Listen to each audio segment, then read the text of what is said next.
How's it going? Good. How can I help you? I actually think I can help you.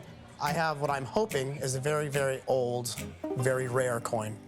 Cool. I figured I'd come in and see if it's worth what I think it's worth, which is a substantial amount. Okay. It sounds like you're in the sales business. I actually know very little about the coin. I got it from a family member who purchased it at an auction about 30 years ago. The little bit of research that I did, the value is very extensive, so I'm kind of shooting for about 20 grand. I don't think it's unreasonable for me to ask for that. Okay. I mean, this is really, really cool. How'd you get it? From my understanding, it was purchased in auction 30 years ago. I got it in a will. Okay. It's a little weird. I can guarantee you it's from the Eastern Mediterranean. Okay. And there's literally hundreds, if not over 1,000 coins like this. They're all from different city-states, different countries, Egypt, Greece, Sicily. You know, they put their own faces on it and everything else like that. But basically the same amount of silver, same weight. So it made trade really easy between those cities. Right, that makes sense. And that's one of the parts that gets confusing with these coins is dating them and figuring out which city it came from. There's tons of little ones, but the big ones like this, there's not a whole lot of them. What you have here can be worth a lot of money. These things go from anywhere from $10,000 to $100,000. I could live with that. But there's 500 fakes for every real one. A couple thousand years ago, cities were making their own coins. And most large coins like this didn't survive. When that city was conquered, they'd usually take all those coins, melt them down, and make their own coins. If this thing is real, I imagine it's pretty rare. It could be worth a big chunk of change. How much do you want for it? Completely honest, was hoping about 20 grand. Okay. And like you said, between 10 and 100, so I figure right now we're at the low end. I could probably go higher. You know, my big concerns is like, it's in really good shape. No, absolutely. Okay, it's struck really well. Most of these coins, the figure on the front and these figures on the back are way off center because they had the coin dies and they put a silver slug in them and they stood back 5 feet with a 5-foot long hammer. And then they had to strike them a few times. Okay. So generally when it's too good to be true, I mean, there's a chance this could be real, but I'm assuming it's fake. I firmly believe this one's real. Okay. Like, the person who had it actually was an avid collector, so I don't believe he would have had it if it was fake. So do you have any paperwork with it? I do not know, not personally. Let me have someone take a look at it. I have a friend of mine who this is basically what he deals with is ancient coins, and you need a guy much nerdier than I am to tell you everything about it. I think you're doing pretty good as far as being a nerd, but if you want to bring in a better one, great. Just give me 5 minutes. I'm going to someone call. No problem. Thank you. He's calling in an expert, which is only going to help my team. Like, I know this thing's real. I have a feeling that he's going to be pleasantly surprised. This is the deal. Is it real? Wow. A Syracuse decadram. I just know there's like 500 fakes of these for every real one. The decadrams of Syracuse are among the most sought after of all ancient coins. So if this is real, this is a home run. What year? 400 to 360 BC, right in that range. Yeah. Okay. This is a chariot scene, crowning the victorious charioteer. So who's the person on the front? This lady is Arethusa, a water nymph. You know, fresh water was very important to the ancients, and they revered it, and they had nymphs that represented it. Only he would know this. You brought in a legit nerd, yes. Yeah. So is it real? Let me take a look. If it's real, it's worth a pretty penny.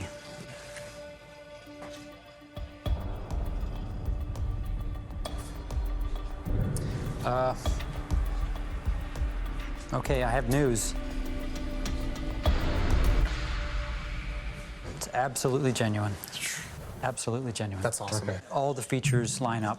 It has great metal quality. The strike is excellent. And cast counterfeits have a soapy look to them. On this coin, everything was razor sharp. So how much money we got here? This one looks to me like a solid $50,000. Wow. Almost right on the mark. I might hug you. Yeah. In that case, it's fake. Yeah. All right. You're the best, man. All right, man. I know Rick loves these coins, and usually they're counterfeit. This one happens to be genuine, so if you can pick it up at the right price, I think it's a good purchase. He set the price, so go ahead. That's fine. No, I mean, that's what I can get out of it. Right. I'll give you 35 grand for it, which is more than you were looking to get for earlier. But then I'm leaving like You're not leaving anything on the table. You know who's going to buy it for more? not personally, but Maybe 1 out of 1,000 people will spend $50,000 on a collectible something or the other. I mean, 50,000 down to 35. I just believe that we can meet in the middle somewhere. But you're in at nothing. Yeah, yeah, right, exactly. But still, that's not, I mean, Auctions cost money. Right. They're real creative with the fees. I mean, they're worse than banks. I'll tell you what, I'll give you 40 grand. Anything more than that makes 0 sense for me, and that's what you can get. okay.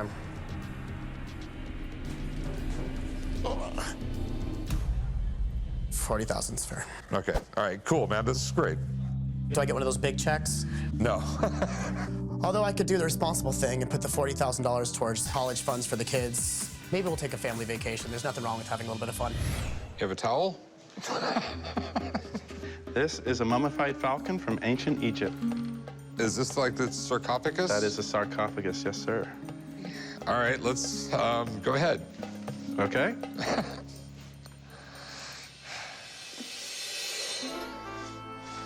Whoa, that is different.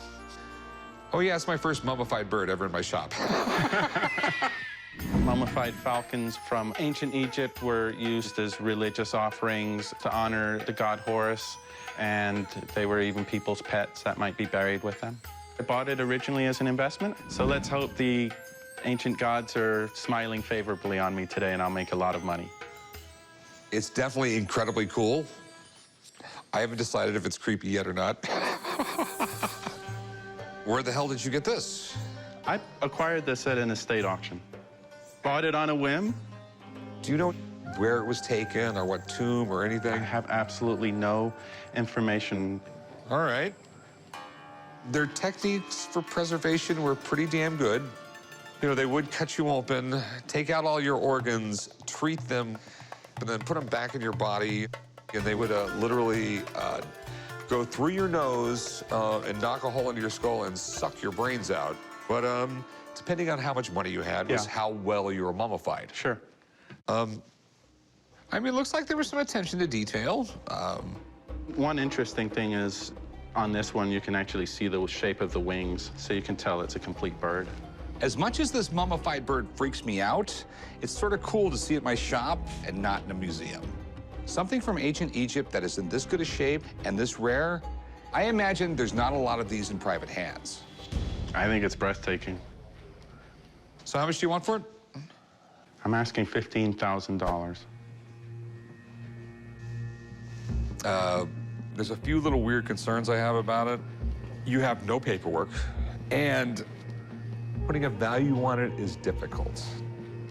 But there is something neat here. So I actually have a friend who's an archaeologist, and I want him to come down and take a look at this. So, Let's get him down here. I'd love to learn more about it. Sure. all right, cool. I'm not particularly worried about it coming up as a fake. I've never had it authenticated. In fact, that was one of the reasons that I brought the item in today, was hoping to learn more about it. Tom, what's up, man? What's going on, Rick? That. Oh, my. It's not a common thing to get ancient mummies in the shop. But since I did today, I want to call on my buddy Thomas, who's an archaeologist. He'll be able to confirm if this is authentic and how old it is. I don't get an opportunity to see something like this very often. The falcon represents the god Horus.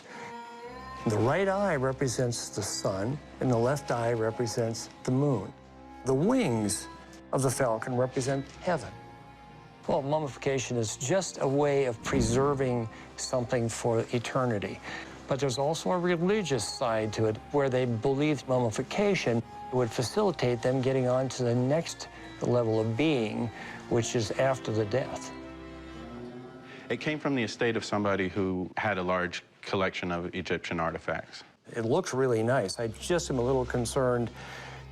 In the last 20 or 30 years, they've actually been producing reproductions of these made for the tourist industry. So I want to expect it a little bit closer with the loop. It doesn't say made in China on the back of it, does it? I thought of doing that for a joke. No. This is a flax linen. And what also, you see the geometric pattern, the way this has been wrapped? Very, very beautiful weaving. Not every mummy is wrapped as well as this. And if it's not a modern reproduction, the style of the wrapping and the sarcophagus itself tells me that it comes from the Ptolemaic period, 2,600 years old. Okay. Is it legit? I mean... Well, it's pretty difficult to fake what I'm seeing on here in terms of the age on the linen. But the sarcophagus is much larger than the actual mummy. Does that mean that it's not together? No. But it's unusual. The Ptolemaic period has a special look to how the mummies were done, how they were wrapped, how the sarcophagi look.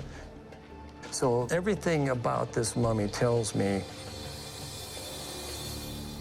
it's the real deal. Okay. And it's not just a real deal, this is one of the better mummified falcons I've ever seen. Hey, so what's it worth? Oh, that's a good question. I would think the two, they're not matched size, but boy, they sure look good together, be in the neighborhood of $10,000 to $12,000. Okay.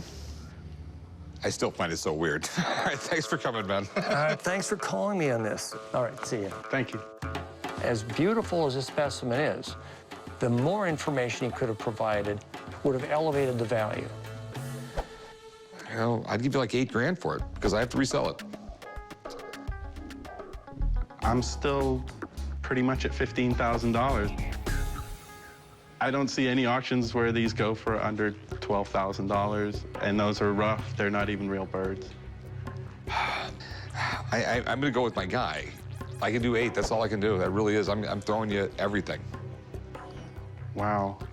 I think the best I'm going to be able to do would be to come down to his upper limit, which would be in the $12,000 range. There's no way I can do it. There's risk in buying it. And if I buy it, I'm going to make money. I can't do $8,000. Okay. Well, if you change your mind, give me a call. How we going, man? Okay. I didn't take the offer because I really feel like I could get more for it somewhere else, and just, I believe the item is worth more than that. It's worth more than that to me anyway. Hey, son. Hey, how's it going? All right, how about you? All right. I got something here I want you to look at. What do we got here? It's an old sundial. Okay. Hey, Pops. What? Come here. Hang on a minute. Pops, come here. What do you want? Do you know how this thing works? No, Rick, I ain't that old, and I got a wristwatch. I came to the pawn shop today to pawn my sundial. I really don't want to sell the thing off. It's kind of got a little sentimental value. I don't really know what it's worth. I just want a little extra money while I'm in Vegas. So how did you get this? My father picked it up over in Germany once, back in World War II. He picked it up out of a house or something. Okay, so I take it you didn't buy it. I guess it was a war prize. It was a war prize, I think. During World War II, they let you do that. Yeah, you get all you want. Mm-hmm. Yeah, I mean, all you had to do is fill out this little spoil of war form. Spoils of war are basically when U.S. servicemen commandeered things during World War I and World War II. And it could have been anything. All you had to do was fill out some paperwork, put a stamp on it, and send it home. It's a neat little thing. It's pretty accurate. Do you know how to use it? You hold it up and hold it north, let the thing go north, and this little string that's on it, it carries you what time it is across it on that. Okay, so you'd hold it like north, you line up that line right there? Line it up there, and then whatever the sun is in your back there, it brings to the dial around it there. Oh, that's neat. People have been using the sun to tell time for ages, and I've seen a ton of sundials, but I have never seen one this intricate. Well, it's ivory. That's a good thing, ain't it? Oh, yeah, it's definitely a good thing. And this is either French or Latin, and it says 1662. Whether that's just a number or a date, I don't know. I didn't know if that was that old or not. If it's that old, I mean, it's in wonderful condition. Do we know what this does right here? There's something there. I have no idea what that does, but there's something right there. Whoa. I don't know if it's something to reset the dials or what in it. I don't know what that is. I'm going to put it back in there, though. I've never seen anything like this, and I'm just dying to find out more. Did you want to pawn it or sell it, or? I want to just pawn it and everything. You know, it is something my father gave me and stuff, and I don't want to sell it right now. Okay. How much did you want to borrow? I need $500–600. Yeah, that shouldn't be a problem. I'd really like someone to look at it first. This thing could be worth a lot of money. Well, let me call a buddy in here and let him take a look at it. Okay. We'll figure out what it's worth, and if everything's good, I'll loan you the money. Okay. Okay? I appreciate it. This guy has no idea what he has here, and I really don't have any idea what he's got. But all I know is it's probably worth a lot more than $600. I figured that was your department. I deal in antiques and scientific instruments. One of the coolest things about scientific instruments is their age, the technology behind them, where they've been, who owned them, and just the whole mystique behind that. This is what's known as a Nuremberg dial. So what are your concerns with this item? My gut feeling is it's real. I mean, I don't know if it's 1662, and to tell you the truth, I have no idea what it's worth. Well, sundials date back before Christ, and what you've got here is really an old-fashioned digital watch because it had so many functions combined into one instrument. There are 3 different dials in this particular sundial. You've got a vertical pin dial, a string gnomon dial that's vertical, and another horizontal dial. What in the world is a gnomon dial? This is called the string gnomon. When this is orientated towards true north, the sun will be over my shoulder, and the sun's shadow will be cast by the string on the time of day on this circular dial underneath, indicating the time of day. For direction, on the top here, you have what's called a compass rose. If you look down through that hole and you point north, you'll see the tip of the compass needle. It's magnetic. On the bottom here, you have what's known as a lunar volvel. It has both the Gregorian and Julian calendars, but the cool thing about this is at night, when you had a full moon, you could actually tell what time it was. How in the world did you do that? It depends upon the orientation of the moon and the phase of the moon. And these little computations down here, if you line up the various numbers with what your observation is, it'll tell you within 15 minutes what the time of evening is. That's amazing. I had no idea this thing had so many functions. It's like the Swiss Army knife of sundials. I mean, they thought of everything. I am blown away by the technology and craftsmanship in this. This is obviously a very detailed, delicate instrument. It would have been owned by nobility or someone who was very wealthy. It's made in Germany. It's signed Albrecht Karner. Karner happened to be one of a family of dial makers that was very well known in Germany at the time. This is the most incredible, pristine example that I've ever seen. There is absolutely no doubt that it's authentic. Here's a little secret down here. Have you ever had this open? He opened it a while ago and something fell out of it. Yeah. Hope he didn't break it. We put it back. This is really an amazing aspect of this particular instrument. And I have never seen one that had the original still with it. This is 350 years and it survived there without falling out like it did earlier with you. Just absolutely amazing. If you put this little guy here in the top, what it becomes, this is a weather vane. And I have never seen one that had the original wind vane still with it. Buddy, you're in Vegas and you just hit the jackpot. I needed to. What do you think it's worth? What do you think it'll go for?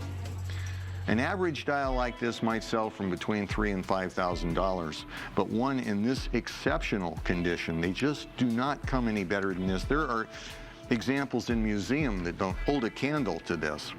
This one, I would say, easily could fetch $7,000. Thanks for coming by, Rod. I really appreciate it. Nice meeting you. I do, thank you. I'm pretty shocked right now. That thing was worth a fortune there. I've been holding on to it for so long, I didn't know it was that valuable. So do you still want to pawn it, or do you want to sell it to me? I'm considering selling it to you if you'll come up good on me. So what do you think's a fair price? Well, you just heard him, probably $665.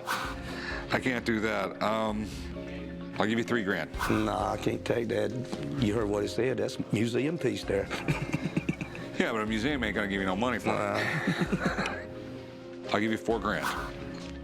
I mean, it scares me. I mean, I don't know how long I'm gonna sit on this thing. That's a lot of money. I'll take 48.5. I'll go 42. That is like it.